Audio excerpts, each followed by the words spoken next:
why venting is bad for you. The other day I made a post about how venting is bad for you, and actually it attracts more of what you don't want when you're venting. And a lot of people have made comments on there, and they really want to hang on to this right to vent. Now, anybody can vent. You can vent as much as you want, and I don't have a problem with that. And the only thing that I'm saying is that when you are venting, it's actually unhealthy for you, and you are creating a situation where you're asking the universe for more stuff to vent about. And if you're okay with that, then go ahead and continue venting. You'll continue to get the same results that you want. So this is only important if you want to make a change in your life, or if you want to start utilizing the law of attraction to create the reality that you want to create. If you want to manifest stuff, then venting is definitely the wrong way to go about it, because the universe is going to give you more of that. Because the universe looks at the energy, not what you're saying. It looks at the energy. And so when you're venting, it will give you more of that stuff. And the more that you vent, the more of that stuff that you're going to get. Now, venting could be good for some temporary relief of some extreme stress that's going on.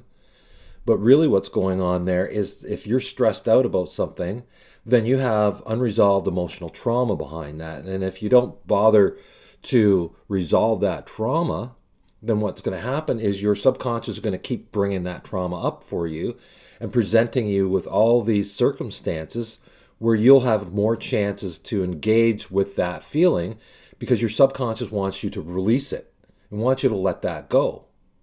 But for whatever reason, you continue to engage in it over and over and over again. And that is unhealthy, because you just can't get away from that. Your subconscious won't let you. It wants you to deal with it and wants you to release that. And so the best thing that you could do is actually release the unresolved trauma behind it, and then those things won't bother you anymore. Now, if you're a people pleaser and you are doing things that you don't like for other people, and then once you do that, you start complaining about it, well, that's bad too, because when you're people pleasing, you're actually giving little pieces of your soul away. You're saying, this isn't me, I'm not good enough, I'm not good enough. Here you go, here's a piece of me. And you're hoping that that person won't reject you, or maybe they'll even validate you and tell you that you're good enough. And that people pleasing, that doesn't work. That's unhealthy as well. People pleasing is actually toxic. Yeah, so when you're venting, you're reinforcing those negative emotions. You're actually swimming in those negative emotions. You're not just suppressing them. You're pulling them up, and you're playing in them. You're caught in them like quicksand, and you can't let them go. So you'll find yourself venting about whatever it is to whoever you vent to. And then later on, you're going to get more stuff to vent about. Now, it could be that the person that you're venting to, maybe you just want to vent, you just want to be heard, get it off your chest. Well, that other person might invalidate you. They might try to give you some advice on how to fix it. They might invalidate your feelings or do something that you don't want them to do. And that'll give you more to vent about, right? Because you just wanted to be heard. This person didn't hear you. Instead they tried to fix you and invalidate you. And so then you can go to the next person and you can vent about what happened with that person.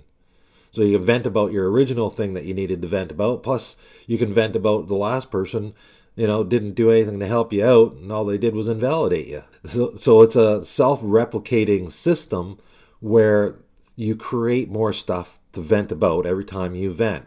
And that negative energy just builds upon itself. And back in there's some unresolved trauma that you need to resolve. And once you resolve that, then those things won't bother you anymore. You'll get angrier and angrier. It'll just get worse and worse. The situations, the more you ignore the original thing. And the original thing's probably something that happened in childhood. Because that thing happened, you keep getting re-triggered with the same kind of behavior over and over and over again. And so that gives you lots and lots to vent about every time that you need to vent. That means you're allowing this stuff to fester inside of you.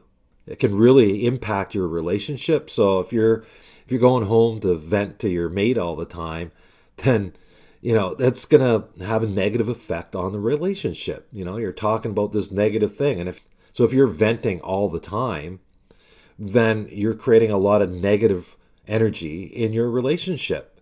And that negative energy has nothing to do with your relationship. It has everything to do with the other thing that you're venting about. And then you bring it home to the relationship.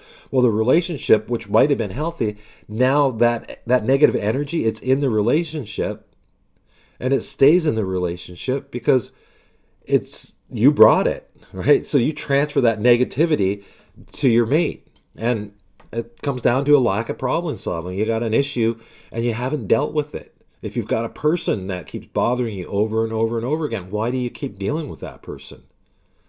Maybe there's something else. Maybe the job you have isn't a healthy job and it's got too much stress in the job because of all the stuff that's going on at the job. Maybe you need a new job, right? It's your health that you need to think about. That venting is not healthy. And the healthiest way to deal with that is to release all that, to release the negative energy. As a hypnotist, I use the emotional detox for that. The emotional detox will allow you to clear all that negative energy, and you get down to the root cause of it. And the very first time that you ever encountered this situation, and you release the emotions from that time and every other time.